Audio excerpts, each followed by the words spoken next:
aboard to this episode of the We Are Reading One Piece podcast. This is a podcast dedicated to following the entire story of One Piece from beginning to end as we focus on each volume. We keep the discussion spoiler free for new fans of the series, so this is the perfect place to follow along, whether you're new to the series or just want to revisit the world of One Piece with us. This week, we will be covering the second part of Volume 82, The World is Restless, which covers chapters 823 through 827. My name is Joel. I'll be your host. Joining me today, we have Evan. Garchu, what it do? And we have Cody. What up? How are they gonna get to the ship safely? Let's see. Yeah, like Luffy just left us hanging. He just jumped off, and then we don't know what their fate was. So we're kind of up in the air right now, literally. Yeah. Yeah, but we are going to be pretty much wrapping up Zoe this episode. So a lot shorter than Dressrosa. And we'll be updating our arc rankings. So we have that to look forward to. This one was tough. Yeah, I'm still thinking about where I'm gonna place this. Yeah, I don't want to go first. You have time. You have time. All the time. Okay, yeah, we'll see. We'll see. All right, but before we get into the first chapter for this episode, I'm going to give a recap for where we left off. Kinemon revealed himself to the Minks, bringing the truth out that the Minks and the Kazuki clan from Wano share a kinship. It is revealed that Kinemon is not actually Momonosuke's father. Momonosuke's true identity is the son of Kazuki Odin, the deceased daimyo of Kuri in Wano. After learning the truth, the Straw Hats and the samurai are led to the Whale Tree, where Raizo is being hidden away. Here, they find Raizo, along with a red poneglyph, known as one of the 4 road poneglyphs. When the coordinates of all 4 are combined, the way to Raftel will be revealed. The Straw Hats learned that the poneglyphs originated from Wano, and the techniques to create and read them were passed down to the Kazuki clan. With Odin's death, the techniques were not able to be passed down to Momonosuke. They also learned that Odin, Cat Viper, and Dogstorm had traveled with both Whitebeard and Roger, though Cat Viper and Dogstorm did not complete the trip to Raftel with Roger. The 3 groups form an alliance and decide to take on Kaido together. Before they can make their moves, the group must make preparations, and Luffy decides to take a small team to retrieve Sanji. Luffy grabs his group and jumps off the elephant's back. Geronimo! Okay, so next up we have Decks of the World, 500 Million Man Arc, Volume 15, not going back to the Bowen Islands yet. Heracles sees Usopp's updated wanted poster as he travels on a giant beetle. It's a nice beetle. I wonder where he's been. Like, why did he leave where he's Bowen going. Island? Yeah. Like, yeah, I'm not sure if maybe like how often he leaves the Bowen Islands. Like, does he go get like supplies? Does he go visit like towns and then just like go chill in Bowen Islands? Is Bowen Islands like his summer home? Like, I'm not sure what his deal is really with that. No idea. I guess he's not ready to go back yet. Mm-hmm. But yeah, I have nothing else on that one. Okay. Getting into the chapter 823, The World is Restless. BB, her father, and the royal guard are escorted to the reverie by Hina. BB is excited to be at sea again, but Cobra has questions for the royal government after his meeting with Nico Robin 2 years ago. Meanwhile, Queen Isn't Toinette of the Goa Kingdom prepares for her journey to the reverie as preparations are made in Logtown. She's accompanied by her husband, King Stelly. Kingdoms from all over the world begin making their way to Marijoa for the reverie, including the Evil Black Drum Kingdom, the Cherry Blossom Kingdom, Dressrosa, and the Ryugu Kingdom. Luffy's small crew is out at sea. Morale is low, so Luffy tries to order them to be more energetic. Carrot appears, which shocks everyone. Carrot had hidden on board, eager to go out to sea for the first time. Luffy is hungry and says someone should make some food. Nami agrees to cook, but has a steep price. Not willing to pay those prices, Luffy decides to cook for himself. Pedro receives a newspaper from the Crow's Nest. The article states the Revolutionary Army's HQ has been located and is in ruins. All right, so we have these various countries. They're getting ready for the reverie, which is upcoming, and like with the Fishman Island arc, that was kind of like I think that's kind of set the expectations up for the reverie and how it's kind of it felt like it's gonna be a big deal this year. And yeah, this is the first time that Fishman Island is also going to be attending the reverie. So in that arc, we kind of had that building, but now we're seeing like the rest of the country is kind of making their moves and everybody's getting ready for this momentous type of event. Yeah, I love when Oda does this. Gives us like these little vignettes of all these factions kind of preparing for this event, and just makes the world feel like so much bigger than the Straw Hats, and we get a little worldview here, which is fun. Mm, yeah. Yeah. Specifically And hyping up the Vivi, world. Oh, yeah. no, go ahead. No, it's you. It's still you. I was gonna hype that Vivi's here. Yep. It's good to see. It's good to see Vivi in chapter proper again. I also love this little bit about suitors, and it sounds like she's got her eye. Maybe she has an eye on someone. I Maybe. think. Think so. I think she's got an eye on someone. Yeah. Yeah. Yeah. I hope it's Nami. I think. I hope Nami can buy a ring with all this food revenue she's getting. Right. Yeah. See what happens. I'm also really happy to see Vivi. I also just like, again, I agree with Evan. It's cool seeing the vignettes of like all the different parts of the world. And also the fact that we were hyping an event where the whole world literally is coming together. Like all this, like Mm. seeing how like, well, how's that work for the day to day? And how are all the Right. people actually connected? And that I think is so cool. That's something I've wanted to see for a while. So it's nice. Yeah. Yeah. It builds the magnitude of the event itself, which is cool. Yeah. So first we see Alabasta, and like we said, I see Vivi. It looks like she's doing her best Titanic impression. It's like, oh, I'm queen of the world. But then we also have like this escort from Hina. It's kind of a big deal. So like they got Navy escort to bring Alabasta to the Reverie, and it's kind of nice to see Hina again too. Yep. Cool to see Hina. Sad to see Cobra in poor health. Yeah, he's kind of coughing here. It looks like he's seen better days. But he even alludes to like this could be my last, reverie kind of, or like I don't know. It sounded kind of dire. Like it sounded kind of serious when I was reading through it.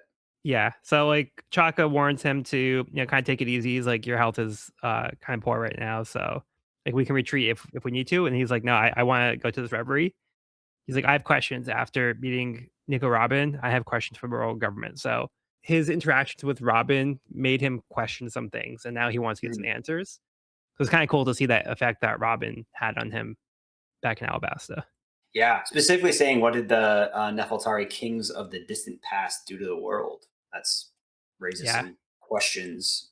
Yeah, because we did learn some details that, from, I think it was in Dressrosa where this came up, where we found out the world government was formed by, was it like 10 kingdoms that, 20. uh, Yeah. 20 that created the current world government. They were the founders of the world government. Mhm. And yeah, this is kind of an extension of that, I think. I'm still so curious, like, what would happen if after learning whatever he wants to learn, Cobra and Robin getting to like a certain point in her own journey, like if those two were to meet again after she sort of sparked his interest in this in Alabasta, and just see the two of them together afterward. I would Yeah. love to see that. Yeah. Yeah, the next up we have our introduction to the queen of the Goa Kingdom, which is where Luffy is from in the East Blue. They're stopping at Logtown, which they're calling Rogue Town now. So I think they've changed the translation, which happened earlier too. I think this isn't the first time it's been called Rogue Town, Mm. but yeah, that's always kind of like throw me off when they change it to Rogue Town. Her character name is obviously a play on Marie Antoinette, Mhm. and she has this like little speech joke too, where she says, "It isn't bad, it isn't bad, isn't it, darling?" So like her name isn't Toinette, and like she keeps saying "isn't" in like her speech. So Yeah, and we see the back of King Setheli, but nothing more, which leads me to believe that might be a reveal in the future. yeah, actually, does the name Stelly ring a bell to you? Oh no, pop quiz. Stelly. No, it doesn't ring a bell right away. So we've actually seen this character. We've When? seen this hairstyle. That stupid hairstyle. When have we been to Yeah, Goa Kingdom? yeah. You're So gonna have this to help me out here, I character, think. yeah, this character is tied to Sabo's backstory. Oh, okay. He's pulling out the notes. Interesting. Yeah, I don't remember the exact moment, but that is interesting. So we do know this character, but we haven't seen them as an adult. Correct. We haven't seen them Okay. since they were a kid. Hmm. Was it the rich family that like? I'm trying to remember, because Sabo was of noble birth, but decided to exile himself essentially. Hmm. I don't remember where Stelly played a role in that. Yeah, so, Stelly was the child that was essentially adopted by Sabo's parents when Sabo Mm, didn't seem to be he was going to be a suitable noble, and right. Sabo was being Okay. a little too rebellious, so they took in this other kid who I think his parents, like, essentially gave him up, and they're like, "Hey, we're gonna take this kid who's going to be obedient, and he's gonna be a well-behaved child, he's gonna be a good nobleman." So they took Stelly in and adopted him. So he kinda took Sabo's place, and Sabo, like, ran away. Yep. And basically, this is like what Sabo could have been if he went along with his parents. I see. That does ring a bell. Thanks for Yeah. the reminder. Yeah, he's a character that we've only seen very little of, like probably only seen like maybe like a chapter or two. Interesting. We see some other countries that are gathering for Marijoa. One of them is the Kanyo Kingdom, which is where Sai is from. So this is kind of like our first actual look at the Kanyo Kingdom. It's very small, but we see this like large temple like building with a bridge. Very cool. Very Chinese inspired with the roofs. Yeah, and Yeah. even, like, I think, this character is, like, clothes. Hmm. Um, Yeah. he does have, like, kind of like a Chinese influence to him. Yeah, and then we see the new evil Black Drum Kingdom. Is evil in the name? Is that, like, the official name? Like, evil Black Drum I Kingdom is think not just so. Black Drum? Yeah, so Yeah. don't forget the evil, it's very important. Yeah. At least you weren't clear. We're not the good Black Drum Kingdom, we're the evil one. Don't get us confused. And then we see the Cherry Blossom Kingdom, yeah, just a little check-in, which is nice. And Dressrosa, Prudence rather. First look at Prudence and Yeah, King. I like. Yeah, King Prudence's estate is it's hilarious. yeah, I didn't even notice So that. But yeah, stupid. I love it. it's got like a giant like shape of his body as like the roof. Just flexing. That's like honestly highlighted the chapter for me. So Yeah. funny. That's hilarious. This guy's like, yeah, I turned down the escort. Let's hang. Let's carpool. He's like, what? You got this isn't this is not vacation. This is work, Chloe. What are you doing? Yeah, then we visit back over to the Rigu Kingdom and Fishman Island. Yeah, so Shirahoshi is feeling reservations about going on this trip. So they're kind of like on the fence, like whether or not they should bring her. So like her brothers are trying to calm her down and like, oh yeah, what should we do? Fukuboshi is saying like, it's gonna be fine. We're gonna be there to protect you. So and like it'll be a good way to honor our mother if we all go and kind of see that dream come true. And then Neptune also makes a point here too, where it says if Shirahoshi doesn't go, they could also make it seem like they don't trust humans. So by bringing the princess, it's like, kind of like a show of faith and showing that they do trust humans. So it's kind of like a diplomatic approach that he's taking here. Hmm. Yeah, cool seeing all the kingdoms, a lot of familiar faces, both good and evil, and a lot of new mysterious faces as well. So Yeah, very Yeah, cool. this dude with like the fucking clock hand goatees. That's wild. yeah, I need to know where this guy's from. I bet he's gonna be exactly on time. It'd be really funny if he was like always 6 hours behind. Because he's looking down at it, but we're looking up. Yeah, he's looking in the mirror, so he's seeing it backwards. Yeah. And this other guy next to him, he looks like Uncle Sam, so he must be American. oh yeah, I didn't notice the stars on the Yeah, I hat didn't either. there. The sideburns are very Lincoln. Yeah, like Lincoln too. Yeah. Yeah. So yeah, I guess America's going to the Reverie. I've never thought of it this way, but I also the way that Oda sometimes panels these reveals of like multiple characters, just the fact like they get smaller and smaller as you keep going. To me, it's just like there's a lot more of these. Yeah. Yeah, I've never thought of the way he structures that. I think that's really neat. It's basically saying like etc. yeah, it trails off. But it's also like as they get smaller, I'm like, no, no, no, but I want to see more of that. I want like Yeah. what like tell me what else there is. Like it's building up the Mm, anticipation. That's so cool. yeah. Yeah, and while all that's going on, the Straw Hats are making their way to Big Mom's territory, and they're not doing so great. So, Not doing so great. like, But they Brooke have a Souls cute moving his little body. stowaway. Oh, yep. Yeah. Carrot's a nice surprise. Carrot is a nice surprise. I'm a Carrot fan.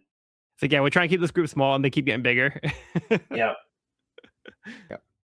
Yeah, I do I think it's love nice to how bring Carrot fucking back in. Yeah. yeah.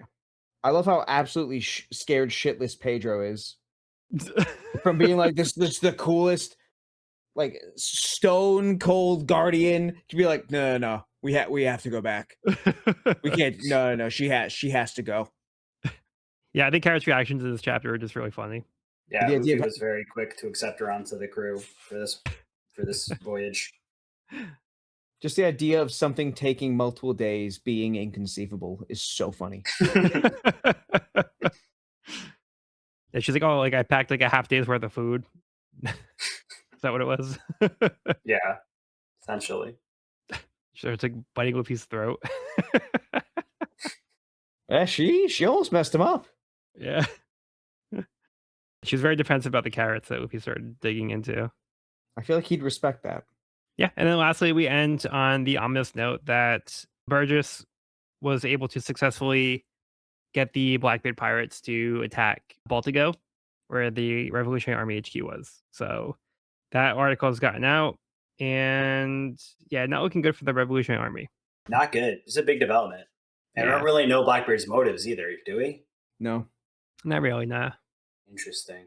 just something nefarious as usual. Yeah. Well, is there Or anything is he like upholding his emperor? Or he's a warlord, right? he's No, an he's an emperor? emperor. No, he's emperor. Yeah, I think maybe he's like upholding his emperor, or no, his emperor is pirate. Not. Never mind. I'm getting Yeah. confused. No, you're good. Yeah, I don't know what he's up to. Yeah, is it just a matter of Burgess was there and he wanted to make chaos? Was it like a way of getting back at it, like Sabo? Or does he have like some kind of bigger move that he was willing to take such a drastic measure? It wasn't just like, hey, let's just grab Burgess and get out. It's like, hey, let's make a mess of things while we're here. But yeah, if he has motives beyond that, it's not anything that we know. But we do know he's a schemer, so we know this wasn't for nothing. We know there's definitely something to this. We also know he's after incredibly powerful devil fruits. So Yeah. I mean, Sabo has one of them. Sabo Listen. just stole one from under their nose too. Yeah. Mm-hmm. I mean, Ivankov Jolson. seems like it's pretty powerful too. So, Mm-hmm. and there's probably more because we haven't really seen much of the Revolutionary Army. There's so much room for untapped power there. Yeah. Totally. All right. Anything else in this one? Okay. Let's move on to the next chapter. Chapter 824, Playing Pirates. Luffy tells Pedro his brother Sabo was there and is part of the revolutionaries when he tried to ask about his father. Luffy suddenly realizes who his dad is and didn't recognize him when he saw his picture in the paper. The paper says the HQ was wiped out by the Blackbeard pirates before a siphon pole could get there. Luffy's worried about Sabo, but Pedro points out if there are any major fatalities, it likely would have been reported. During the conversation, Chopper tries to get everyone's attention because Luffy's cooking was left unattended and started a large fire on the ship. Luckily, it began to rain. Back on Zoe, Variety admits that Carrot bribed him to keep quiet about her sneaking out on board the Sunny, but Wanda and Dogsum are just relieved that nothing bad happened to her. Below in the ocean, Jack had sunk to the bottom, hoping someone would come to get him. Elsewhere, Kaido is drunk and is sad that Jack's attempt to save Doflamingo failed, putting an end to their access to Smile. He then gets angry that some of his subordinates show concern about Luffy and Law. Kaido is not concerned about the Worst Generation, having already managed to defeat and capture Eustace Captain Kidd. Back on the Sunny, Luffy's meal is ready, and it's disgusting. He ended up using up all the food whipping up this disaster. Sanji is traveling on one of Big Mom's ships with Baron Tamago. The ship is approaching Big Mom's territory as the sensor warnings begin to ring. Sanji insists that he will not go along with the wedding and is only here to clear things up. Vito shows him a picture of Pudding, his bride-to-be, and his eyes pop out of his head. Oh, buddy. All right, so let's start from the top on this one. So yeah, this has a confirmation that it was the Blackbeard pirates that caused the destruction Mm. at the revolutionary HQ, and they have a conversation about Dragon and Sabo. Luffy seems oblivious about his dad, even though Garp had told him who his dad was. Oh, this dragon guy is my dad, like. But it made me think. So back in Logtown, he saw a dragon, but I'm wondering if maybe because he had the hood on, like he didn't get a good look at him. So maybe he didn't realize that was Dragon. So he's not recognizing that the guy that was there was this guy. Yeah, I think wasn't the Smoker like pinning Luffy's face to the ground, and it was Smoker who saw Dragon? Probably. But yeah, so maybe Luffy didn't get a good look at his face, but Luffy knew there was a guy there, right? Yeah, yeah, Yeah. yeah. But it was Yeah. just explaining why he didn't see anything, Yeah. He's like, oh, this guy doesn't look familiar. I've never seen this guy's face before. which is hilarious. Yeah, I think it's hilarious, and also doesn't seem to carry a lot of weight for Luffy. Like even after having this realization, he's still much more concerned about Sabo, which I think is interesting because Yeah. it's like he's met Sabo, he has a relationship with Sabo, he cares about Mhm. Sabo, and he's Exactly. done none of those things with his father. So it's kind of like, oh, that guy's my dad, okay, and he kind of moves on very quickly. He doesn't really linger on it. I think we know that Luffy's a person that like needs to meet somebody in person and make an impression of them for them to be memorable or impactful on him. And he hasn't had that experience with his dad yet. Yeah. I think it's also hilarious that Luffy put a chef hat over his straw hat. He's just been wearing it So casually stupid. throughout like the chapter. Dumbass. I love it. Yeah, this crew without Sanji is roughing it. Also great seeing Carrot just randomly biting everything throughout the chapter.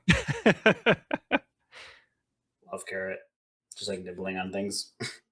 I feel bad for Chopper, who's desperately trying to get their attention. Like, hey, Luffy, hey, Luffy, and then he's like, hold on, wait, and he's like, hey, Luffy, the ship's on fire. It's like, what? Oh no, I forgot to turn the stove off. Yeah, we haven't had these dynamics in a while, and it Yeah, seems I'm just glad Oda gets to have fun writing them again. yeah. It's just like so chaotic, and it's like good to see like the crew like half functioning. It's like Mhm. they don't have like the full crew, so it's like they don't have their act together. Even with Nami here, there's only so much that she can do. It's just nice to see them existing, even if they're not doing so hot. But then we've Yeah, talked about how post time skip there is so much less of this, Yeah. and so anytime there is a chapter like it, it's like yeah, it's the good shit.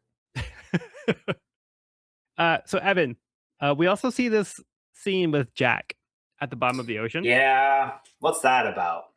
Jack's a So Delphi user chilling at the bottom of the ocean, and the fact that this is included in the manga makes me feel like this is not the last we'll see of Jack. yeah, so I think it's not really clear up to this point, especially because like we're seeing it in black and white. But Jack is a fishman. Oh, wait, have we seen? Is this our first Fishman Devil Fruit user? It's not. Oh wait, it's Who's the not. first? Oh shit, I Uh was wrong. Vanderdecken. Yeah, Vanderdecken. That's right. So that's kind of like the best of both worlds. So he's Or weakened, but not Oh, the worst. yeah. Yeah. for the worst. Yeah, but he's You weakened, can't but he's fucking not move. going to die. But he can breathe. Yeah. Yeah. So he can't move, he's trapped. So he's a fishman that can't swim. But he's But yeah, alive. just to So give a it little beats the context. alternative. Yeah. Yeah. So there's a chance for Jack. But yeah, the ocean isn't going to kill him. The rest of his crew, on the other hand, might be different story. Interesting. So just him being Especially alive and kind of his teeth here is the giveaway that he's a fishman. yeah, and he's also been wearing a mask, so you couldn't really tell like what his face looked like. But Yeah, I didn't make that connection while reading it. I was kind of like, really? Like this guy's going to survive this? Really? But that makes perfect yeah. sense. Yeah, I don't remember exactly when that's noted here, but I don't consider that like a spoiler really. I think it's just like if you No, see the yeah, details you're there. right. Like as soon as you said it, I'm like, oh yeah, I see it. Yeah. I just didn't catch it first time through. Yeah. That's just a little detail that I wanted to point out here because it's not obvious. And it also kind of shows some of Jack's strength too, because we know how strong fishmen are. So Jack's Right. also got that going for him. The other members that had the smile fruits and the devil fruits, they're probably goners. Yeah, I think so. Dogstone does raise a pretty good question here, though. How did they get a Vivre card to Zoe? Yeah, that's a good question.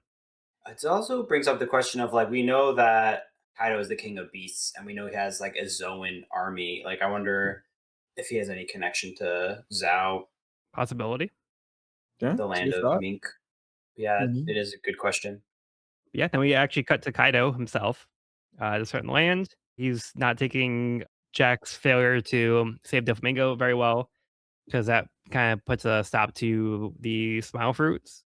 He's kind of being a big baby here. Guess he's gets drinking and he gets kind of emotional. Yeah. Yeah, first he's a sad drunk, then he becomes an angry drunk. Man, he must have had to drink a lot of alcohol to get drunk. 'Cause he is giant. Yeah, huge. I love the fact that his face doesn't even fit into the panel of when he's yelling. Hmm. Yeah, we kinda get a good sense of Kaido here, and he is willing to attack his subordinates who get him angry. So, you gotta kinda watch out for Kaido. You don't wanna get on his bad side here because he sends him flying out into the ocean. Yeah, not a good drinking buddy. Yeah, and it looks That's like really. oh, go ahead. I was gonna say, it's also really interesting that he is one. It states his goal specifically was to make a crew out of power users, and is so fixated on Joker being weak and the fact that it was a bunch of kids who worked him over. Yeah, Hmm. I feel like we're getting some insecurity in this guy. could be. And maybe that's why he's lashing out to kinda show that he's like, "Oh, I'm not weak, I'm strong." That's why he's getting Right. crunk on a Tuesday, bitch. Speaking of kids, Yeah, he's got the kid, Yeah. Captain Kid, that's wild. which explains the bars we saw last pod. Hmm. Yeah, because we did have that question. I did forget about that. Because it was the, Apu phone call, right? Yeah. Like, what's up with the bars? He's got prisoners. Prisoner. Maybe prisoners. Yeah, we all know what happened to Hawkins. Right. Yeah, I so, I mean, it mean, looks like kid. that alliance didn't go so well. Yeah, no.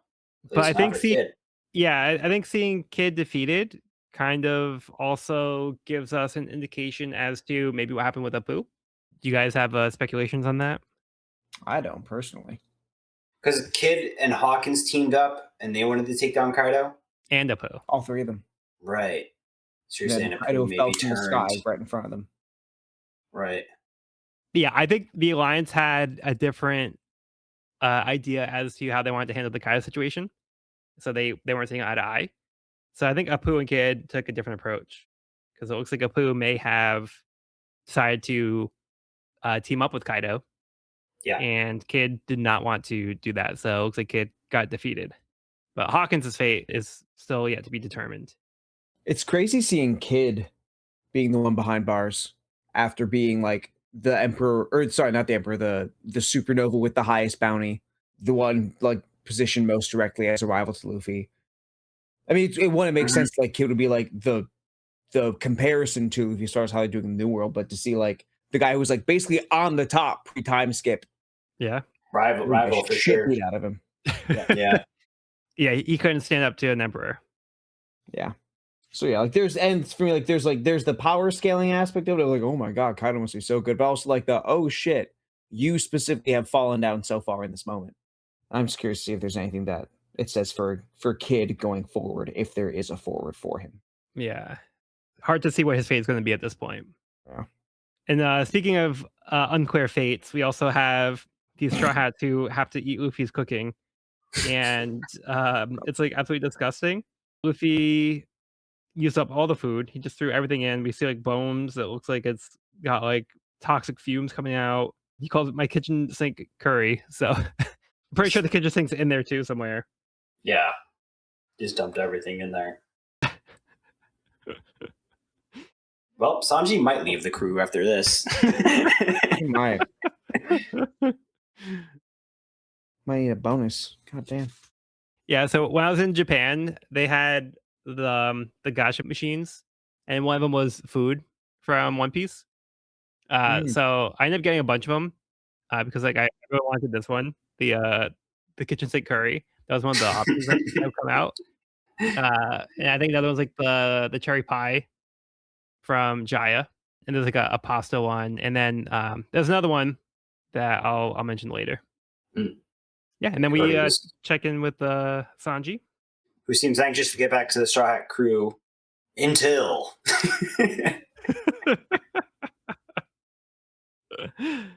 Pudding's a cutie. Mm-hmm. Yeah, Sanji is very happy to see his bride to be. It's all about that. He's like, my one weakness. So Evan, does pudding look familiar to you at all? No. Okay, that's fine. Cool. Cool. Yeah, I'm not going to say anything else on this one. I just want to see if Okay. there's anything you notice about pudding, but that's fine. Okay, good to move on. Yep. Next up, Dex the World, the 500 Million Man arc, YM16, Weatheria. Got a dress to impress for when Nami visits again. The scientists of Weatheria are looking dapper in their new outfits. Styling. I feel like I'm looking at like Mick Jagger and Steven Tyler in the modern day. I think Nami would be impressed. Oh yeah. I think everybody would be impressed. Look at They're these rocking. outfits. Showing I'm up. impressed. Yeah. I think it's sick. Yeah, looking pretty cool. Pretty dapper. Okay. All right. We have chapter 825, comic strip. Vito tells Sanji he's a big fan of Germa 66, having read the comic strips in the newspaper about Sora, the Navy hero. He would root for Germa to win, even though they would always be defeated. Sanji tells him not to group him with them. Sanji retreats to his room, which he has to share with Caesar, who begs to be let out. Sanji tells Vito and Gotti to get out of his room, but Gotti takes offense to how Sanji is talking to his crew member. A person who looks very familiar to Sanji bursts in, shouting at Gotti for threatening Sanji, because if he's injured, it'll be Capone who is punished. Gotti apologizes and leaves. A few days later, Luffy's group is starving and having a difficult time catching any fish. They eventually manage to pull up a large fish, but it looks odd, so Chopper says he'll look it up before they eat it. Chopper finds a book and identifies the skin as poisonous. Unfortunately, Luffy already ate the skin. Nami safely prepares the rest of the fish for the others to eat, but Luffy is already poisoned and they don't have the antidote for it. Peckham's warns that they are approaching Big Mom's territory as it begins to snow cotton candy, and the warning sea slugs begin to ping the transponder snails. Peckham is surprised to see an approaching vessel already, but realizes it's not one of Big Mom's ships, but one of Germa's.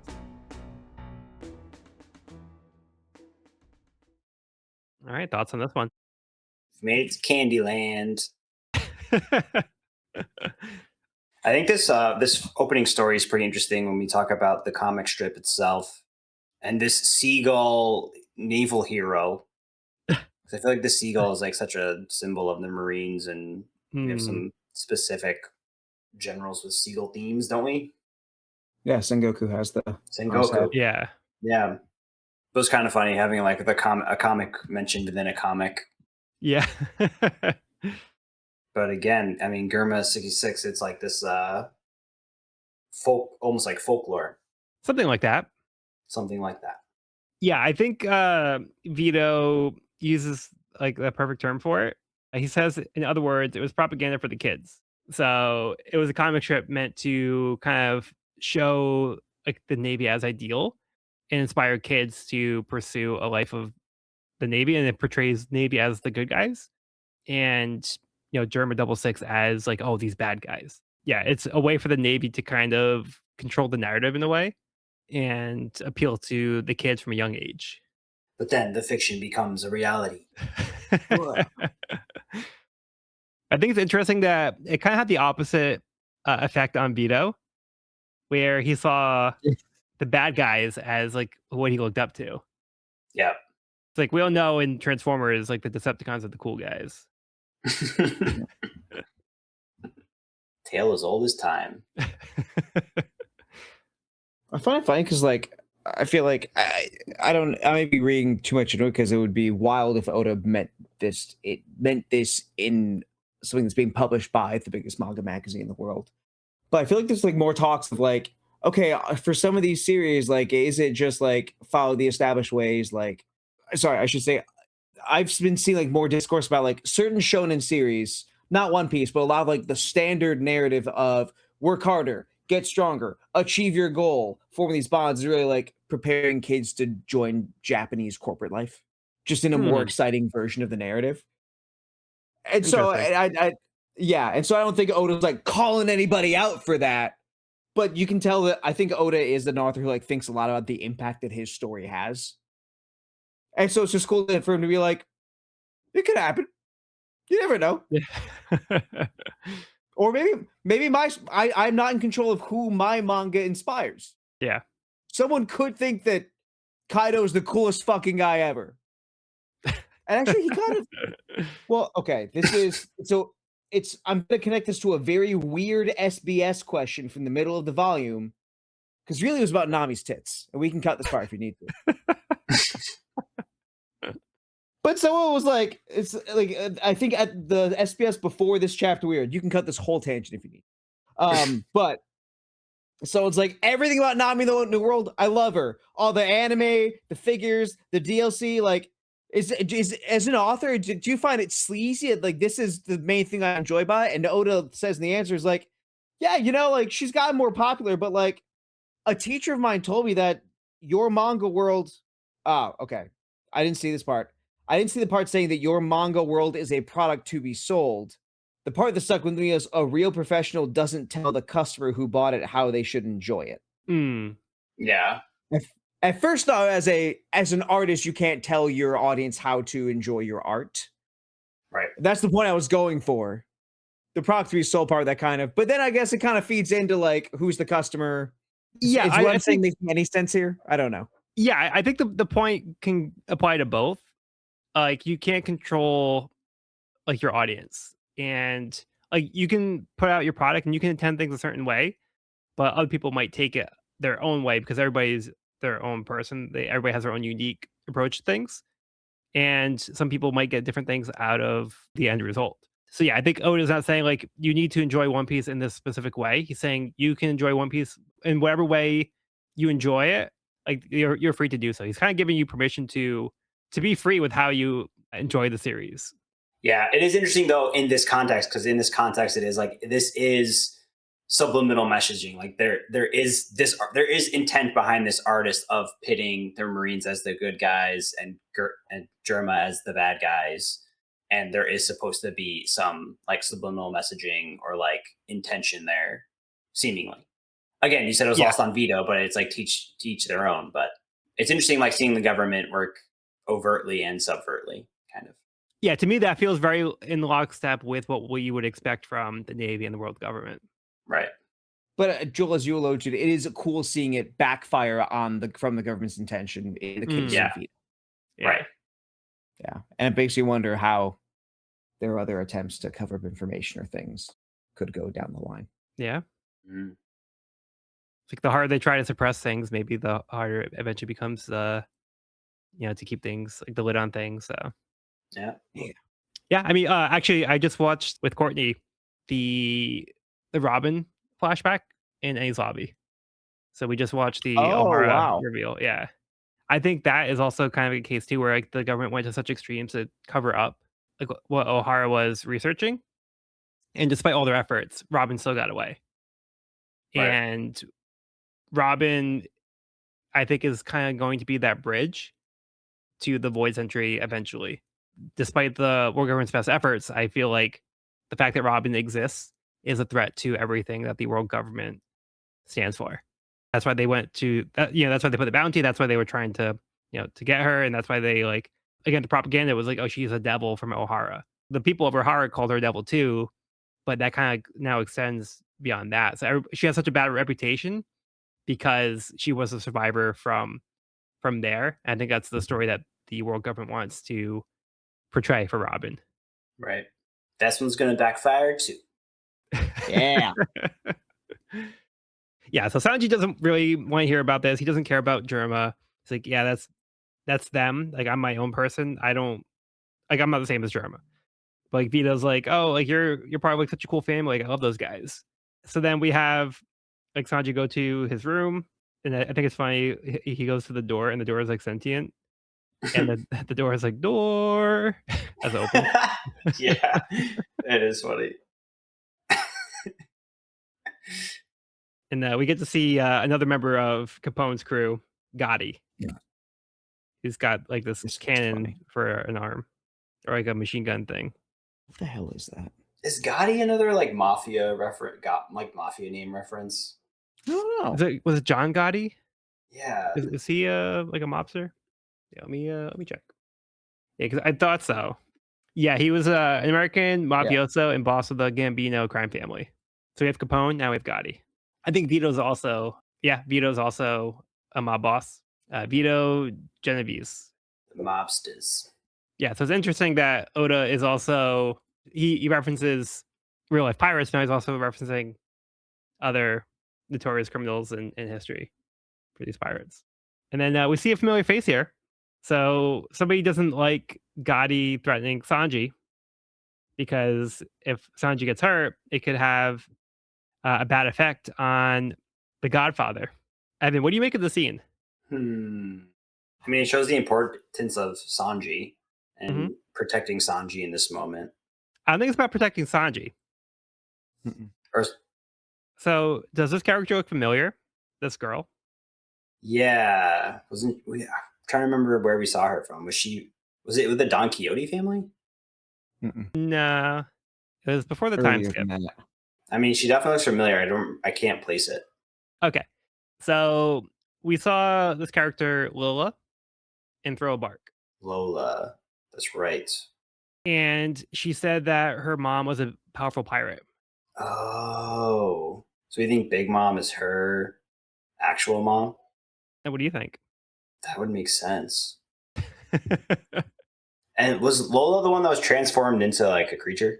Well, she wasn't transformed, but her shadow got taken and put into Right, her like shadow the got hippo. taken. A Yeah, warhog. Yeah. The the hippo, the right. warhog. Yeah, yeah, that's right. It was a warhog. Right. All right, it's all coming back. Yeah. Yeah, so are we to believe that she's the daughter of Big Mom? Looks like it could be possible, Interesting. They do look a little like but there's something else that she says too. So she's concerned about Capone. Yeah, so she says specifically that she doesn't want Sanji to get hurt because it could mean Capone's head will fly. she's the one who wanted to get married really bad, right? Yeah. Yeah. Is that what you're getting at? You think she might Yeah, have like yeah, she's the one that might be proposed like she's in 999 love times. with yeah. You think she's in love with Capone? Is that Maybe. what you're getting at? Could be. Yeah, so just something to think about. Sure, this will come back up later, but I just wanted to start to plant those seeds in your head.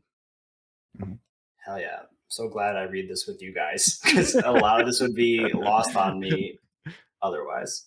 Yeah, because it's been a while since we read, like the Bark. I So know it's been yeah. so long.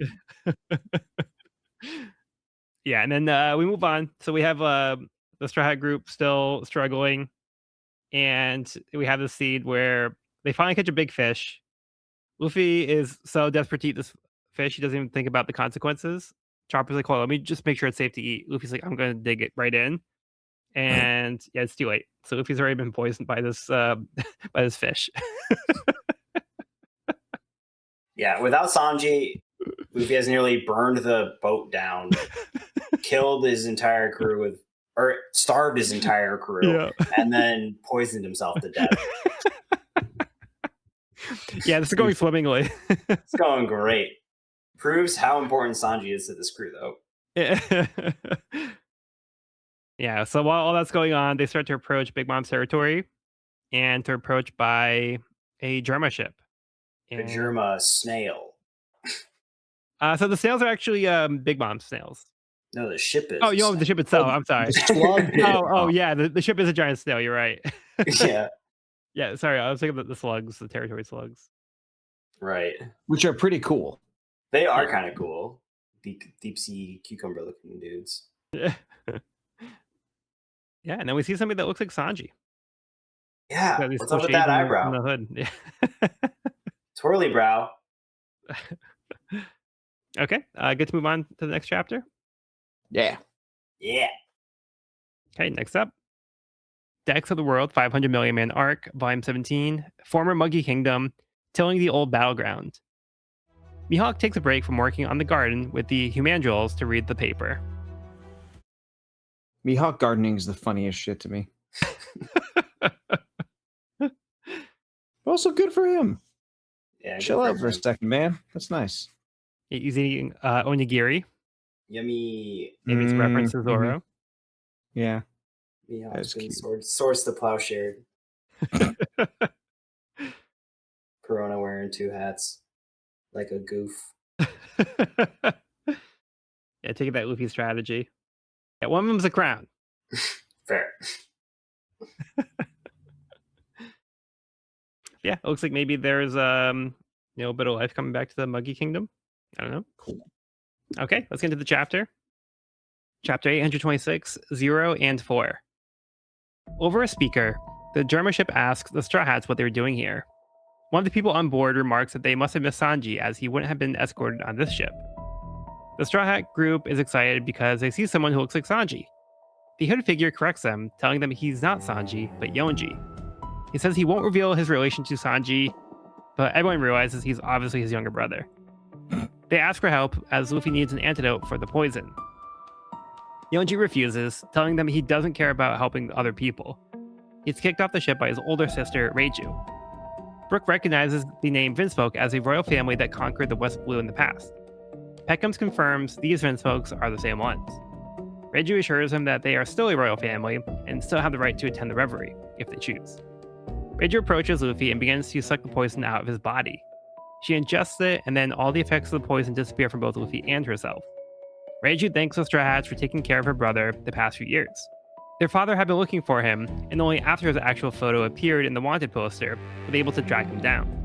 She tells him they intended to meet Sanji to escort him back to Big Mom, but they must have missed him.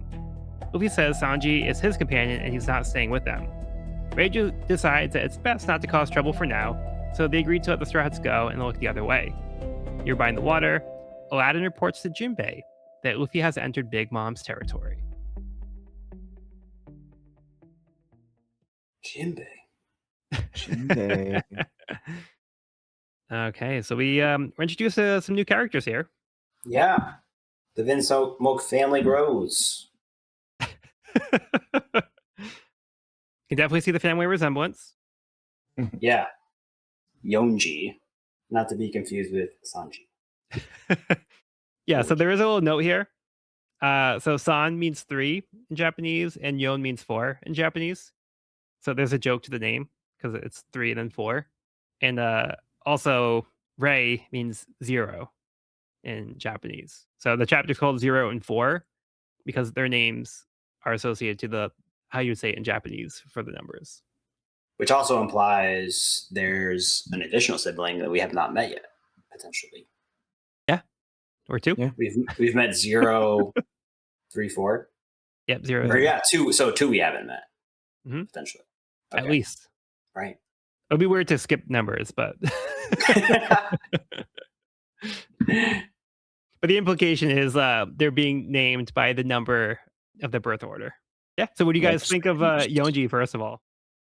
Cool design. I like these like tech gauntlets and glaives that they have, or greaves, I mean. And he's got a cool belt, like a Sharingan looking belt loop here.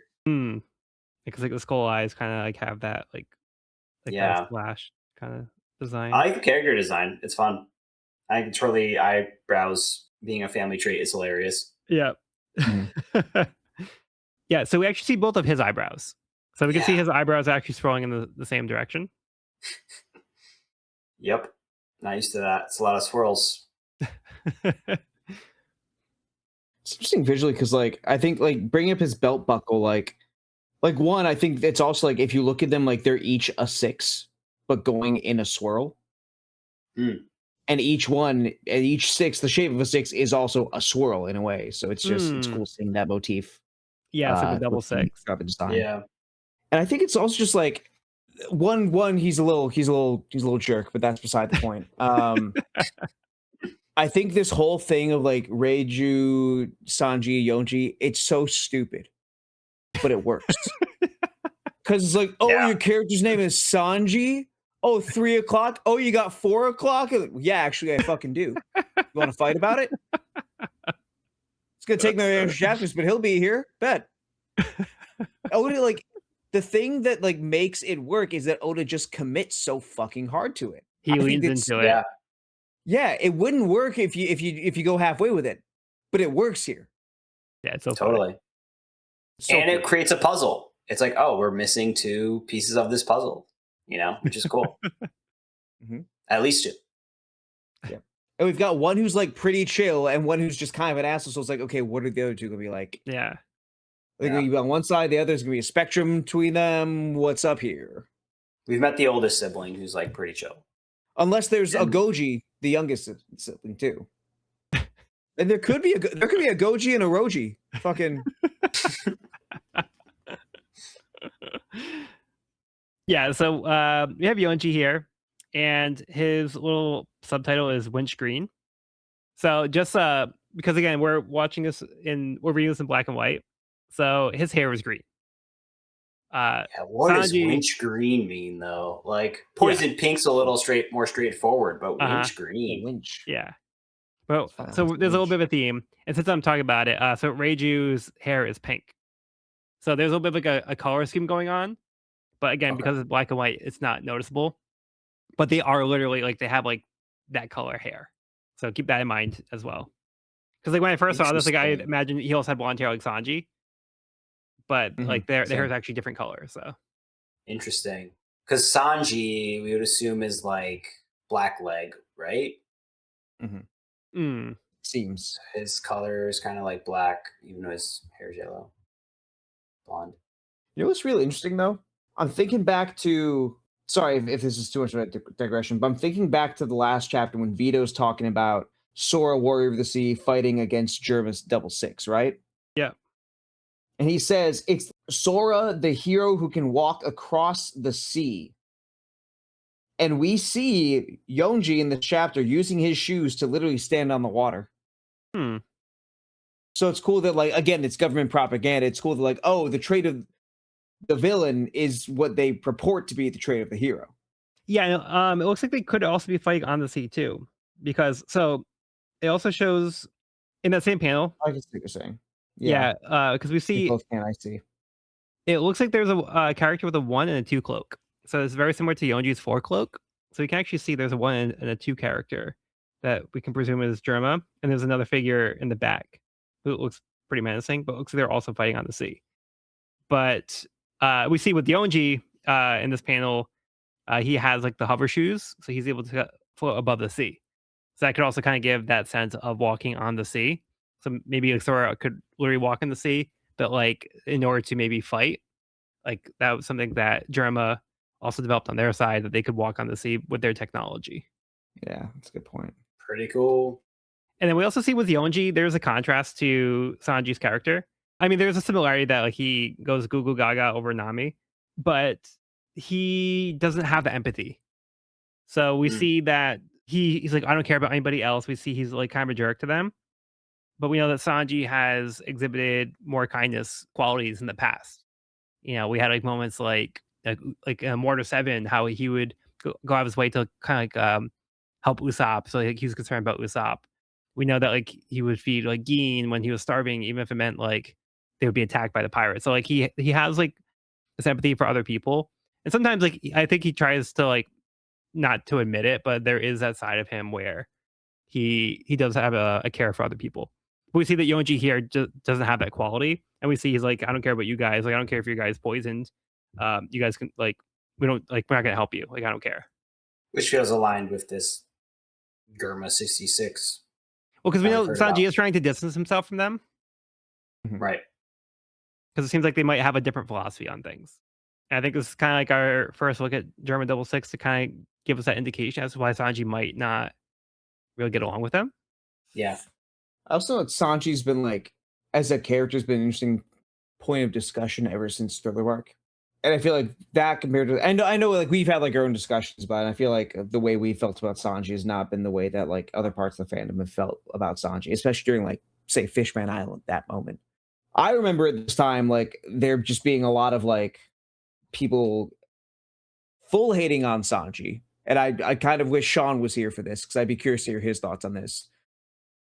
To me, it felt like a lot of people were like flanderizing him, just playing up like the most recent part and like kind of downplaying what we've mentioned about Sanji's caring nature. Which again, maybe there were a few less overt instances at that time too, which could be part of it. I think it's cool, like on a meta level, that Yonji seems to be like the worst things that people could see in Sanji played up to 11.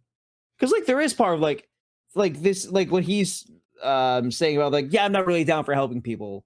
Yeah. It kind of reads to me as like just a souped up version of like, yeah, the dudes, you don't get any fucking food. Which I feel like at this point is what a lot of the fandom was starting to see Sanji solely as.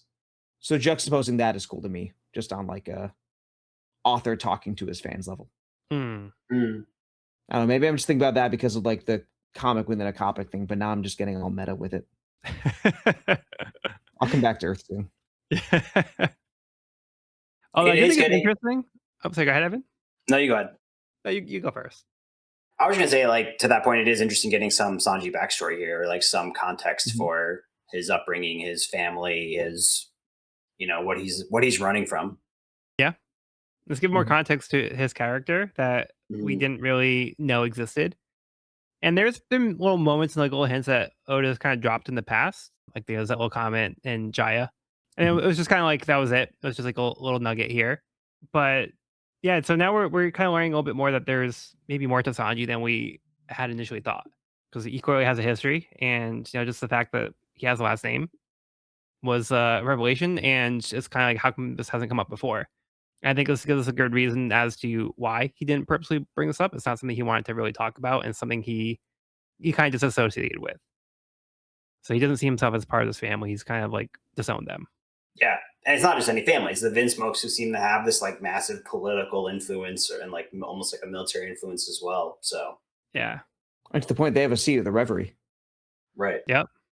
Since we're talking about it, I think it also kind of goes a little bit into his code name in Alabasta. He went by Mr. Prince. So I think that's also like a little nugget that Oh, Oda right. puts in there. Yeah. He's kind of like a prince to like the Dramas. So there's still that Mm, little element. Like he chose that nickname, but that was just like a code name. But that's like a little indication for like his history here. Whether or not like cool. Oda had that planned out that far back, it's just an interesting connection that now has context. And I think it's interesting to see even Reichu seems different from Yonji. So Mhm. Reiju is a lot more willing to help out here. So she happens to have this ability that she is able to neutralize this poison. It's like food to her. So like, yeah, she's able to just straight up suck out of Luffy, and she kind of ingests it, and then it doesn't affect her. So she's kind of immune to the poison. It's like a treat for her. But she's like chastising Yonji for being like, so cruel. It's like, chill out, dude. Come on, like let's help. Don't mind him. And then she kind of shows up and helps Luffy.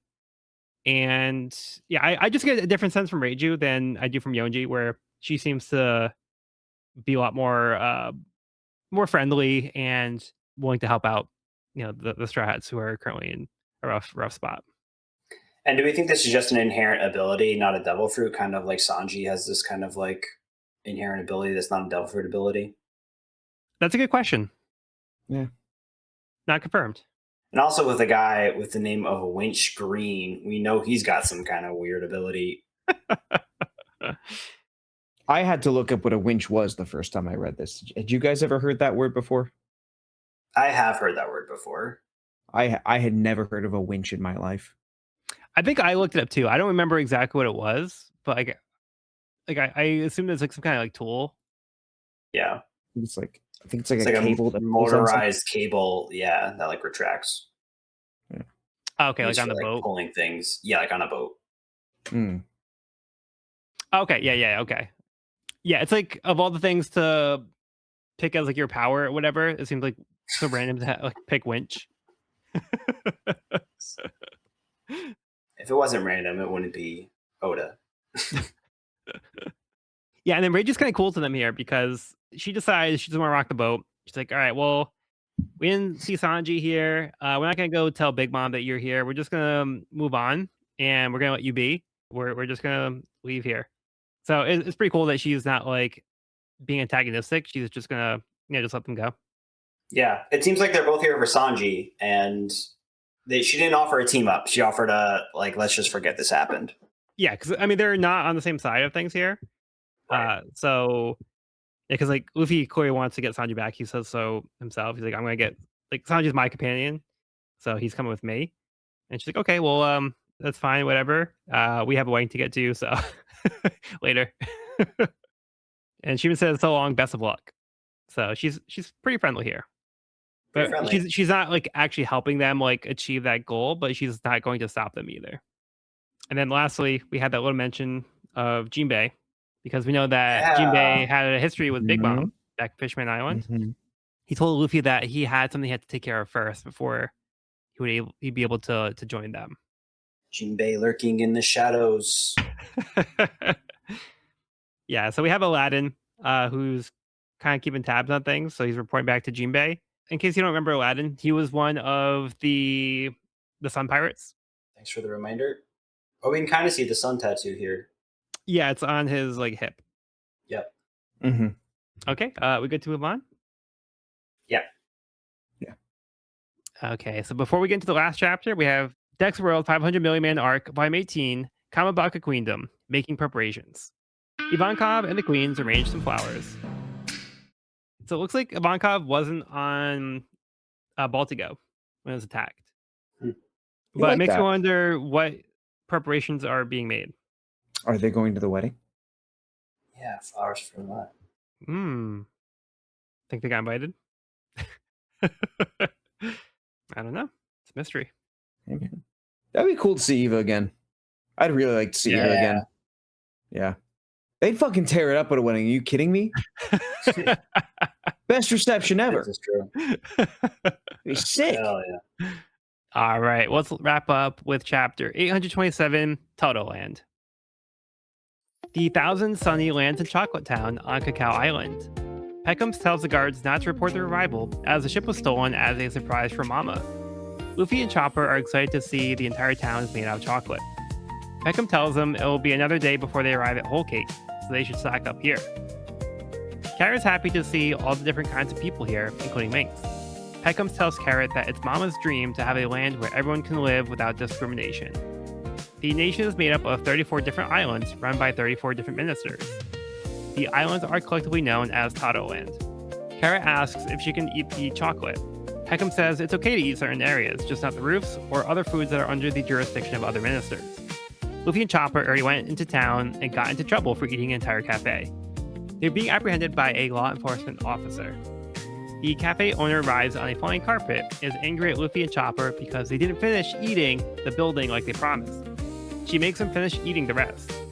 The officer apologizes to the cafe owner, explaining he didn't realize Luffy and Chopper were official dismantlers because they didn't follow regulations. He congratulates her on her wedding, referring to her as Lady Pudding. One of the minks recognizes Pedro, but he tells him to keep his identity quiet. Luffy thanks Pudding for saving them, but she was just happy they enjoyed her chocolate so much. Nami says they really need to get going, but Pudding insists they stay and have some tea. Luffy begins to introduce himself, but Nami stops him. On Whole Cake Island, Charlotte Linland leads a sing-along with the people, the flowers, and the furniture who are celebrating the upcoming tea party for the wedding. Also, she's been made aware that Luffy has arrived. Oh boy. Mhm. Okay, so there's some stuff to go over on this one. I love how we've joked in like recent arcs how like Luffy tends to like roll into these cities and just leave them like decimated and completely changed forever. And now we're in Candyland where all the cities are made of food. It's a recipe What for are the odds disaster. they make? Yeah, it's a recipe for disaster. Never stood a chance, really. Yeah, so what are your guys' initial impressions here of this island? Oda has to be having a fucking blast with this. Yeah, this is so fun. Candyland. Also, genuinely great to see like minks, fish people, I see long leg tribe people here as well. Hmm. Very diverse graphic here. Yeah, and we also kind of get a sense of Big Mom's goals and how she wants to have a world of all different kinds of people without discrimination. So it sounds very like nice and idyllic, and it sounds like a very like nice thing to strive for. But yeah, that's what Peckham says is her goal. Carrot finds it nice to see like minks and stuff here too. So it's like people that like are her kind of people. So yeah, she just thinks it's interesting to see that some minks have moved over here to live. So it's something that she notices right away. And speaking of minks on the island, Pedro here has like an interaction with a mink who approaches him in the Yeah. crowd, Mhm. which I think is interesting because I feel like we've already kind of had some suspicion on like Pedro's inclusion in this mission and why he was selected. I don't know. I feel like there's maybe something more here than just coincidence. Could be. Yeah, because he said that he wanted to keep an eye on Peckham's. So they might have some Yep. kind of history here. And this like wolf type character refers to Pedro as captain. So like I haven't seen you in Yep. ages. And then when Pedro tells him not to tell anyone they saw him, he says, like, of course, like it's just an honor to see you again. So there's a little bit of respect for Pedro from this main character. Interesting. But yeah, I really like how Oda sets up. Already, we have like a concept for this area. Oda tells us that there's all these different islands that make up Whole Cake. Well, Whole Cake is it's one island that's part of the Toto land, which is all different types of islands. So we have like different ministers that oversee these islands. I think they're gonna have like certain themes. So this one's like a chocolate town, but we have like ministers for like other types of like foods and stuff. He says there's a minister of candy, there's a minister of biscuits. So depending on the type of food, there's kind of like somebody who's like overseeing that. And it's like that's under their jurisdiction. So we have like a little bit of like an introduction to like their laws here and how there's like certain specific things. But it's like otherwise you're free to come over here and start eating houses and stuff. But you want to make sure not to get rid of the roof because like that's where it's gonna like help protect like the structure from like weather and stuff like that. Where they draw the line. Yeah. It's like I feel the same about this as I do about like the whole there being a Yonji and a Reiju in that thing. It's Mhm. like it's again like you see like a house made of candy, like literally fucking Hansel and Gretel. Like this is Yeah. we've had this concept for ages, but it was like no. What if we like really explore this? What if we explore the societal implications of candy houses Yeah. and how Yeah. you protect that legally? It's like even in the seriousness of it, it's still ridiculous. Beautiful. Yeah, and they're taking this seriously too. So, like, we see that Luffy and Chopper ate this chocolate cafe. It's like, not only did you eat the chocolate, but you ate the candy, you ate the marshmallows, plus you ate the almonds and the jelly beans. Like, you have so many infractions right now. You're going to jail for life. Hansel You and come with Gretel's a me. great reference. Yeah. It does feel very Hansel and Gretel. It feels very like Willy Wonka. Yep. Yeah. Yeah. Got some glasses goop going on over here.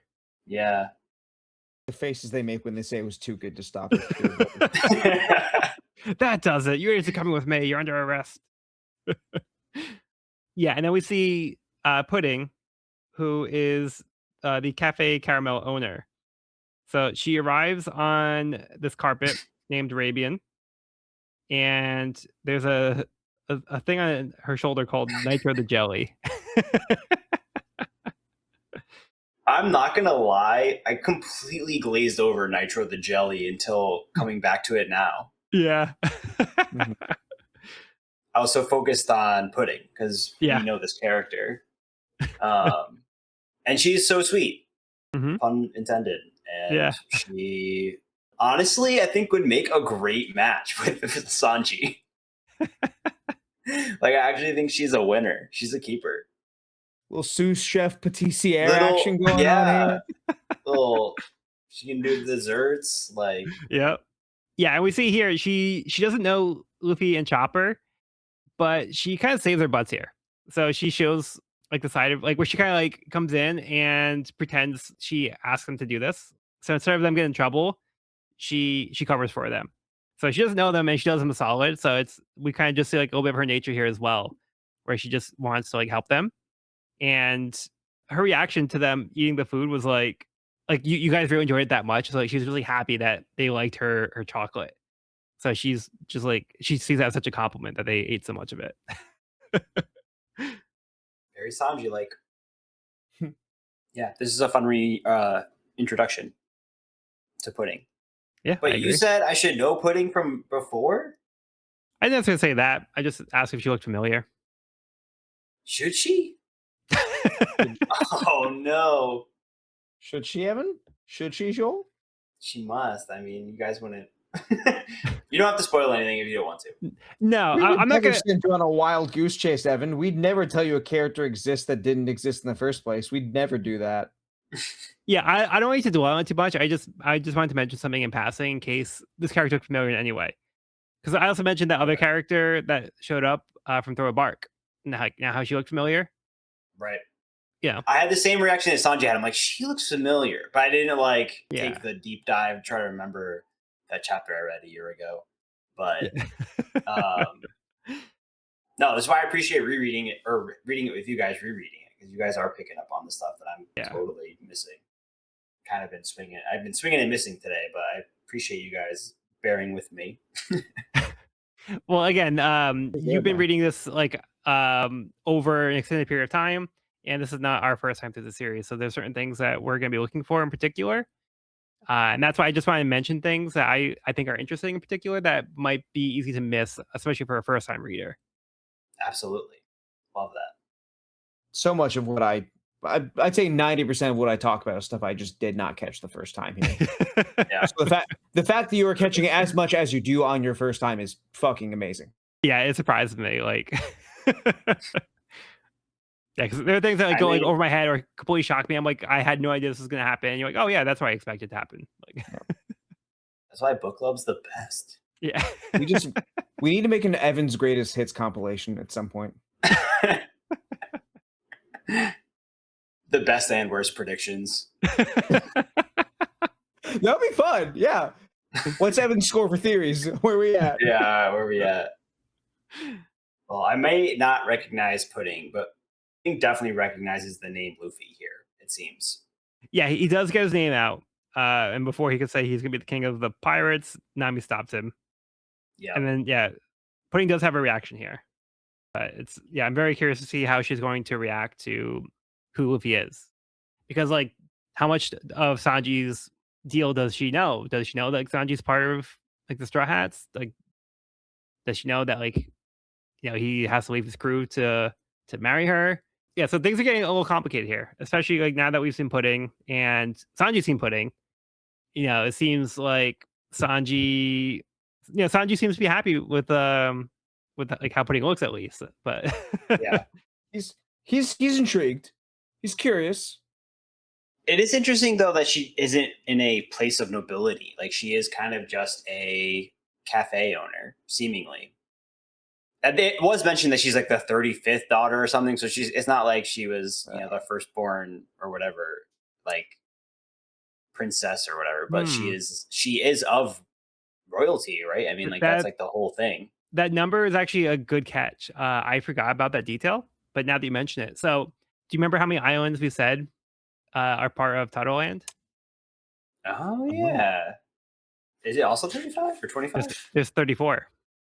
34 So if she's the 35th, daughter. then maybe there wasn't like an island for her. So maybe the number Interesting. of islands could be associated with maybe like number of kids or something, or like sons and daughters. Like, yeah, I don't know. Huh. Yeah, I'm maybe. not saying that's confirmed. I'm just saying there could be a connection there. It would kind of answer her lack of, again, like status, seemingly. Like she seems to have a pretty normal life, not one of royalty and lineage. But we also don't know the rest of Big Mom's kids, like what they're doing and what their deal That's is. true. That's true. Like, what kind of roles and responsibilities do they have? Does she like have a close relationship to her kids, or is she like you guys can do your own thing? Like, is she like a helicopter parent or like? I think she seems like a be free, do what you want kind of parent who lives in Merry Christmas land where everything is this flowers sing to you every day and Yeah, I don't know. I'm getting a weird vibe. It feels very contradictory. We get Big Mom, who's this like powerful, scary emperor who is preaching like peace and unity and living together without discrimination. But there also seems to be this like evil undercurrent as well that we get kind of Hmm. here at the end. I don't know. Yeah, so, in these last few pages, we also get our first good look at Big Mom. Yeah, So, yeah, what do you guys make of Big Mom? Because, like you said, we're seeing all these different things going on. So, like, what are your guys' impression of what we're seeing here? it feels like a too good to be true kind of like world that she lives in. Like I said, the flowers and the clouds and the trees are all singing and smiling and happy. People are And singing and dancing. it feels kind of like a facade like we had in Dressrosa, where it was like outwardly this looks like a peaceful, loving, amazing city, but like I think there's something sinister afoot. Okay. All right, that's the vibe I'm getting. I definitely say sinister based on like I think it's like what the second to last spread on the left hand side when we see like these three panels about the eggs, flour, and fruit, and just like all these fucking bodies in the background. Yeah, yeah. What's up with that? That's pretty. I'd say that's sinister for sure. Yeah, it's like the acquiring of the ingredients took some massacring. Yeah, that's, a good call out here. So, in the past, what we've seen from Big Mom was, Fishman Island, we saw that she was willing to destroy Fishman Island if they weren't able to deliver her sweets. And, Hmm. during that, we also saw the scene of Big Mom present where she was talking to Bobbin. They were talking about how they would they, like, finish, like, attacking, like, a country. Yeah, so we have this, like, kind of like a juxtaposition, so we have this kinda like singing and dancing going on here. But even the first panel, Big Mom, we see there's kind of this like little shadow. She's kind of got like a little sinister look to her. And they're singing here about the wedding cake and they're excited about the wedding cake. Talk about the ingredients, but like you guys said, so we have these panels about the eggs, the flour, and the fruit being acquired, but each panel has somebody who looks like they're over defeated, people, presumably to acquire these ingredients. So they're probably attacking other places to obtain certain quality ingredients because that's what Big Mom wanted. They say, like, let's all eat a tasty cake. It's the sweetest deal to make. The tea party from hell. So that gives us a little bit more kind of context as to this kind of tea party that they're trying to have. So the lyrics start to even get sinister too because it says, "Is it strawberry jam or someone's blood? Either one's fine. A demonic sacrifice for a sweet pastime. This is our beloved land of dreams, a country where all peoples come together." So again, like at first it sounded like coming together, like all different kinds of people sounded like an idealized society and it sounded like a nice thing. But now we're seeing like even though that's part of like this whole song here, it's like it's also baked into these other less nice concepts that they're talking about here. It's feeling kind of like Tim Burton universe cult. Yeah, You know. yeah, Also, like how the fuck. Like it's One Piece. Weird shit happens all the time. But like, how are all these things talking? There's a lot of stuff How is talking here. how is this happening? Like chocolate house, sure, that makes perfect sense to me. Talking flowers, what? Talking burger, singing burger, how? It's the Kinda like a same with talking like ship. it's like something's going on. Yeah, like something's up here. The door was Um, singing. the door thing was pretty cool. The fact that it like kind of came to life as Anji touched it. I was like, that's neat. But it's also like as we're talking about like this, it's also cool that like I like this about her design. Like we see she's got this big ass tricorn, like very piratey hat. Yeah. And it looks like and then like what we talked about as far as like how she interacts with Fishman Island, how she like holds these places for ransom and like what's shit. She's like genuinely pillaging, overtly pillaging. Mhm. You could say like Dofi like was like covertly pillaging, but she's like out here like piratey classic pirate, old gen pirate. yeah. And I feel like we haven't like seen anything like playing it that straight in a while. Like it's hard for me to think of any like of relevance aside from like Buggy, but I'm Yeah, with, probably like, just going after forgetting some treasure and stuff. stuff. Yeah. Yeah. But this is also just such a unique flavor to add to that like very classic pirate spin. Like I think like again, pun intended, but I think all the ingredients are here. It's cooking up something cool. Yeah, he's cooking. It truly is. Yeah, so we have like this very interesting first like real good look at Big Mom. Again, we've seen some like little things here and there in the past that gives us like this sinister undertone. Now we're looking at this like happy land that is a little twisted, you know? A little too good to be true. Yeah, so that's where we leave things for now. But we are officially at Hulk Lake Island, and that's our first look. And it's kind of like a little Candyland type of thing.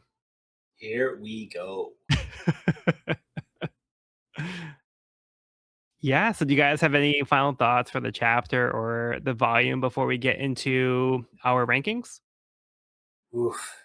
Again, I feel like we've opened a lot of new doors that I'm really excited to see, like what happens here.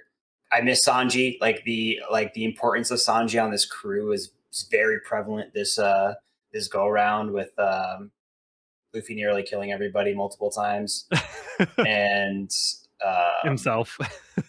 yeah, himself included. And I'm like feeling like missing Sanji and excited for to see where this goes and see, you know, his situation is also very interesting, where he's got these like family ties that he has to deal with, and he is very reluctant to be here, but also is taking this very seriously and has to like, you know, kind of seems like take care of his past in a way.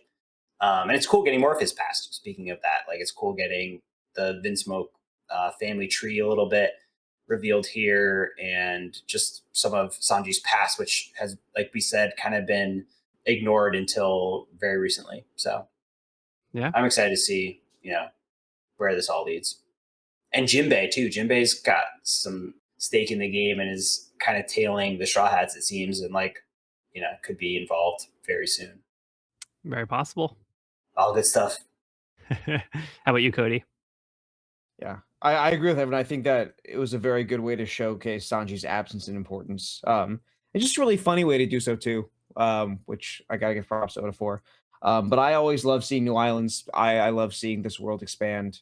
And also come together with the Reverie stuff too. Like so much happened in 5 chapters. Yeah. Yeah. It's like it's weird thinking back to like where we're ending and like where this episode started. Um, Cover a lot of Wild. ground.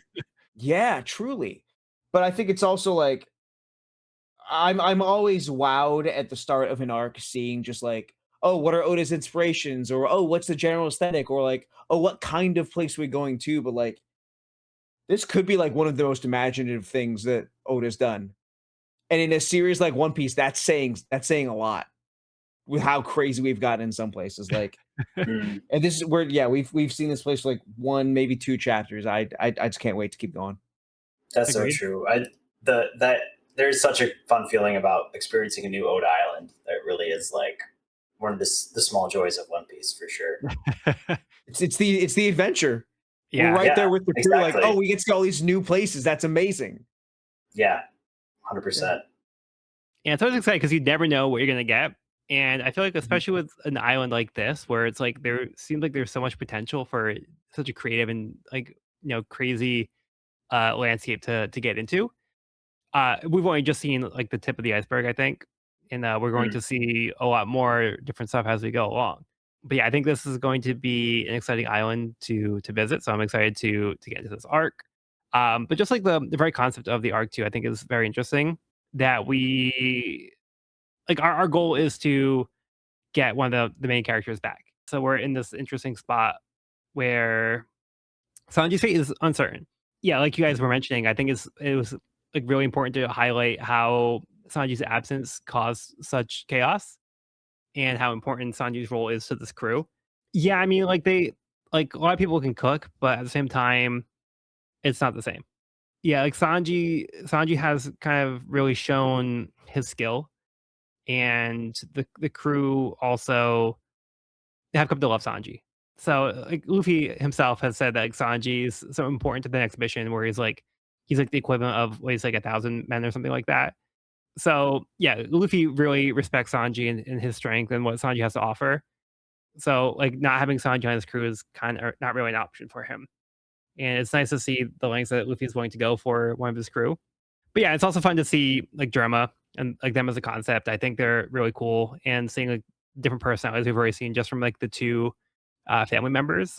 but I think it's interesting to give us more backstory to Germa and like the comic strip. I think it was a cool little thing. We got a little history. Like Brooke was familiar with their history, so yeah, I think that kind of also helps expand the depth of the world of One Piece. But yeah, I mean, I'm really excited to be moving into this arc and what was set up in this volume. Okay, so with that being said, let's get into our arc rankings. Evan, you said that you did not want to go first. Has that changed? I mean, it's just a hard choice. So, however you want to do it. Cody, did you want to go first or?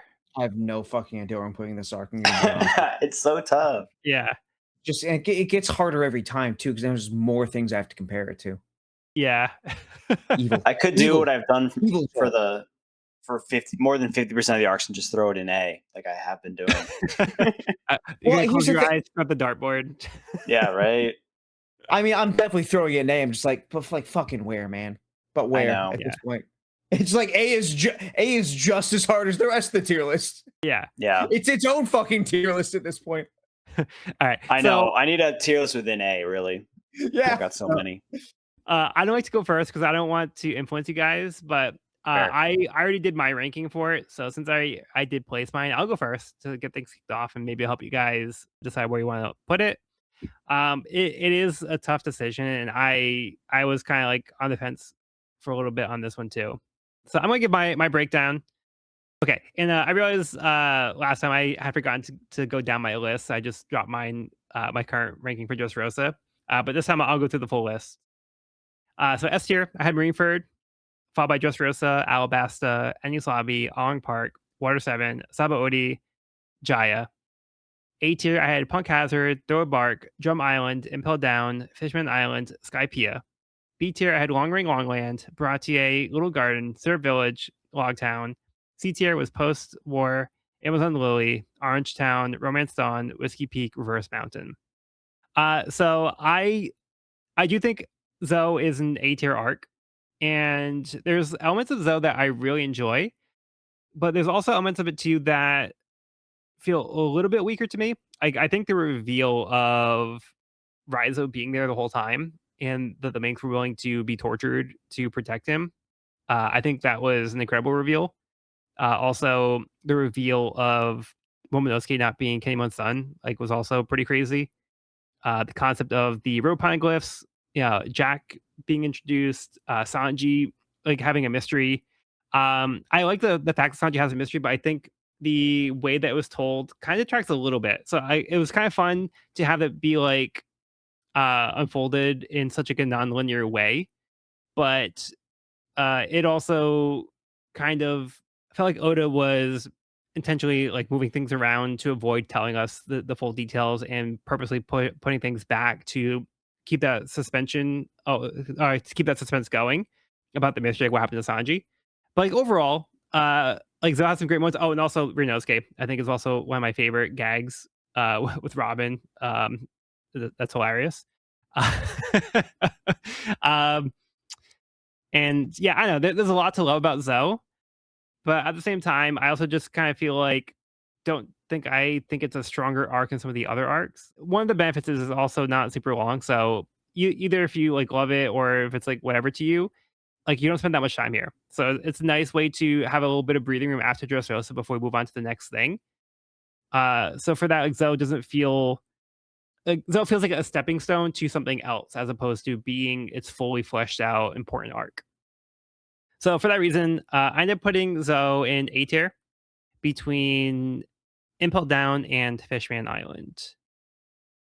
So with my updating rankings, I'll go through it again. So I had Greenford, Dressrosa, Alabasta, Enies Lobby, Ong Park, Water 7, Sabaody, Jaya, Punk Hazard, Throw Bark, Drum Island, Impel Down, Zoe, Fishman Island, Skypea, the Long Ring Longland, Baratier, Little Garden, Soap Village, Logtown, Post War, Amazon Lily, Orange Town, Romance Dawn, Whiskey Peak, Reverse Mountain. So It's that's my like updated still ranking. almost exactly in the middle for you. Yeah, yeah, pretty much. Yeah, it's kind of towards the bottom of A tier for me. Okay, who wants to go next? And I if you're can still go thinking, I next. think, yeah, go for it. Go for it. I think I'm similarly aligned. I think this is going somewhere in the middle of A tier for me. I think some of the things that really stood out to me was the poneglyph stuff. I've Mhm. like that stuff is like some of my favorite like One Piece lore and like plot right now with Robin, and to get the road poneglyphs, which feels like like other than the One Piece obviously, which has been the goal since day one, but like to get one of four locations to mark the like end game. Like this, it feels very like the first glimpse at the end of the road kind of Mm. like scale, which I feel like for me was like a really big reveal and like really exciting. And I think Zhao itself was such a cool island, like the fact that it's on like the back of this like moving creature, like very much like like world on the back of the turtle's back kind of vibe. And I thought that was like really fun with the minks as well, and just the whole like island design.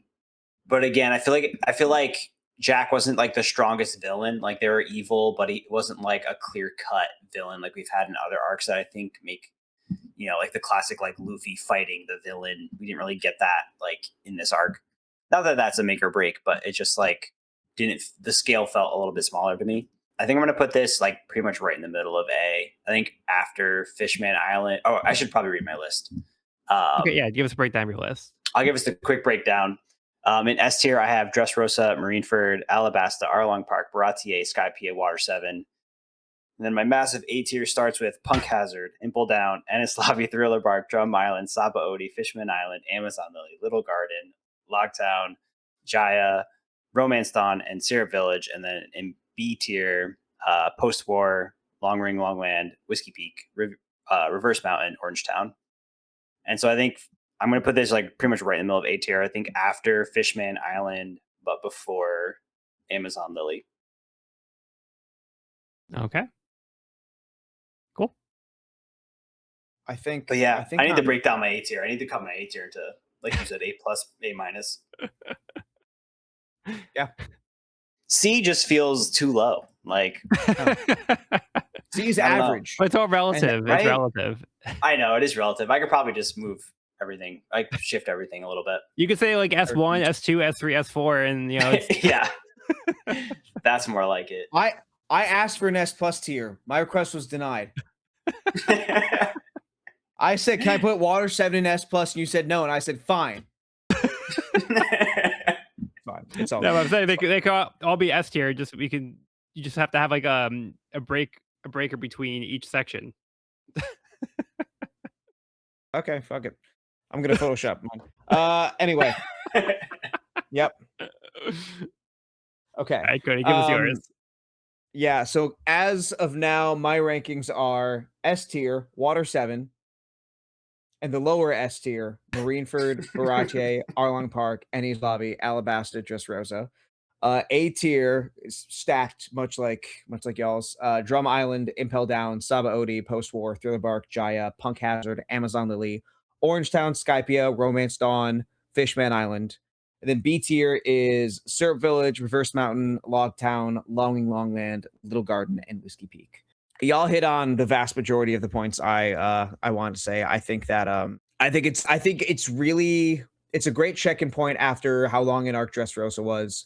I think just I mentioned this one first came out. The idea of an island on top of a fucking elephant, mind blowing to me. The setting is so cool. I think the Meeks as a character idea are really neat.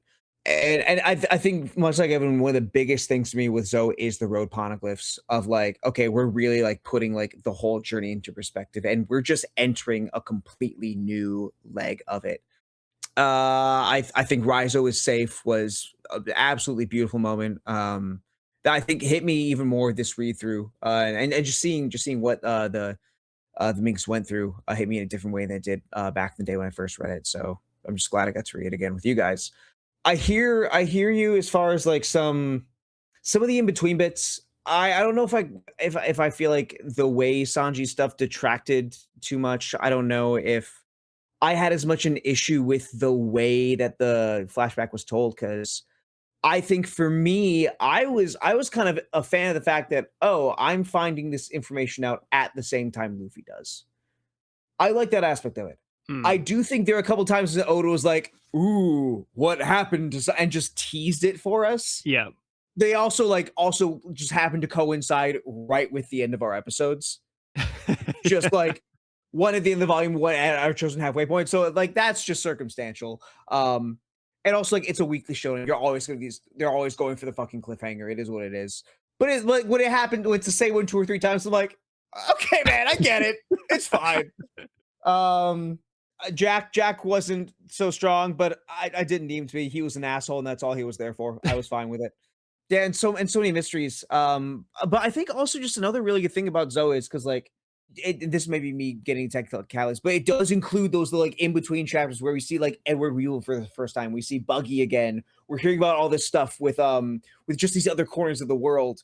And even now, I think I think this like I forget if this Reverie stuff is there, but like Zoe just really feels like this really cool bridging point between like this first part of the new world that's been incredibly linked together and just like where we're I guess this point where we're finding out what the new world is, and now we're like, okay, this is what you have to do if you want to get to the Pirate King, and now we're like actually going into that. Yeah. Um, And like yeah, making yeah, yeah, alliances. yeah, Yeah. and yeah, it's setting There's the some stage for great this. alliances. Yeah, this is gonna be huge. Yeah, all these alliances, like just the scale of this conflict that's going on. Like we thought it was so big. Just when we saw like these little connections, we're like, okay, there's like the samurai, and there's a Caesar guy, there's Doflamingo, and like there's Kaido over there. But now it's just like getting even bigger, and it's getting even grander. And how does it get any grander at like 800 something chapters in? How? But that also may be, that may be where the entire story itself, and Zoe just happens to be where that is. But it doesn't change the fact I think it's a great arc. Still definitely somewhere in A. I've been kind of going back and forth on it. I think for me, it's definitely in that like post-war thriller bark Jaya section. It's definitely below Sabaody because like I feel like Sabaody had like just like one of the best climaxes in the series with the same amount of lore drops. Thriller bark introduced Brooke. And I feel like Jaya actually feels like a very similar point in the story for the Grand Line. And Mm. I feel like I'd rank them similarly. It's just a question of where I put it compared to Jaya. Sorry, it's still so tough. It's tough, dude. It's It's real so tough. tough, man. I think I think for now I'm gonna put it just below Jaya, just ahead of Punk Hazard. But that may change as time goes Yeah. on. It's just like it really I'd put them like right together if I could. We kind of all put it in a similar spot, generally speaking. Yeah, I think if I were to get more specific with my rankings and I did like an A plus, A minus, or just like shifted everything, this would probably be like the bottom of my A plus or like the bottom of my A. And then completely agree. I think everything would shift down to B after it. Yeah, I think with I Zoe, agree.